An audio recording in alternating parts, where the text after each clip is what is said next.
क्योंकि कहा यह जा रहा है कि केवल आप पेंशन बिल को घटाने के उद्देश्य से इस तरह की स्कीम लाई गई कि आप 4 साल उनकी सेवा भी ले लो और पेंशन भी ना देना पड़े, ग्रेचुटी भी ना देना पड़े, कुछ ना देना पड़े, उनको 4 साल के बाद बाहर कर दिया जाए और केवल 25% को सेना में लिया जाएगा।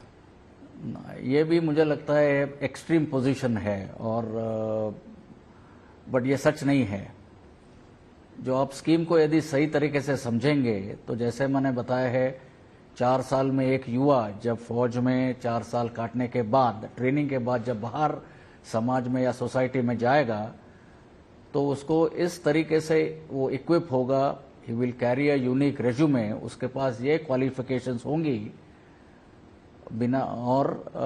डिसिप्लिन और जो फौज के वैल्यूज़ और क्वालिटीज़ को छोड़कर मुझे लगता है एक पर्याप्त मात्रा में वो अपने आप को समाज में एक जगह बना पाएगा। he'll have his unique identity, एक उसकी अलग पहचान रहेगी जिसको समाज में उसको आगे बढ़ने में उसकी मदद होगी। जैसे हम बात करते हैं कि 25% को आप सेना में लेंगे, प्रयास होगा कि कुछ आरक्षण सरकारी नौकरियों में उनको दिया जाएगा। सरकारी नौकरियों में जो आरक्षण है वो तो 1979 से 1979 से है। क्या आपकी दृष्टि में वो सफल रहा है और इसको सक्सेसफुल बनाने के लिए सेना क्या करेगी और सरकार को क्या करने की जरूरत है? जहां तक सेना का सवाल है, ये हमारे लिए एक बड़ा अहम मुद्दा रहेगा कि 4 साल के बाद जो 75% युवा समाज में जाएंगे उनको किस तरह से हम वैल्यू एडिशन कर पाए। और इसके संदर्भ में आप सबको जानकारी दी गई है कि किस तरह से इनको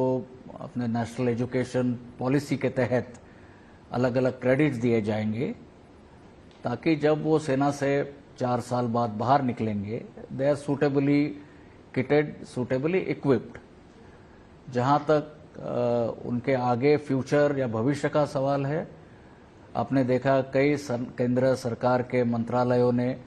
राज्य सरकारों ने, अलग अलग एजेंसीज ने, कई कॉरपोरेट हाउसेस ने आरक्षण के बारे में इसका अनाउंसमेंट की है और उसके बाकी डिटेल्स आगे चलते ये फर्दर क्लैरिफाई होते रहेगी। मैं अंत में सिर्फ ये आश्वस्त कराना चाहूँगा युवाओं को कि जब आप 4 साल सेना में टाइम काटने के बाद बाहर निकलोगे, आपके पास पर्याप्त या उससे भी अच्छी मात्रा में क्वालिटीज़, क्वालिफिकेशन, हुनर आपके पास होंगे and this will be a unique opportunity which they will have to step out into the society।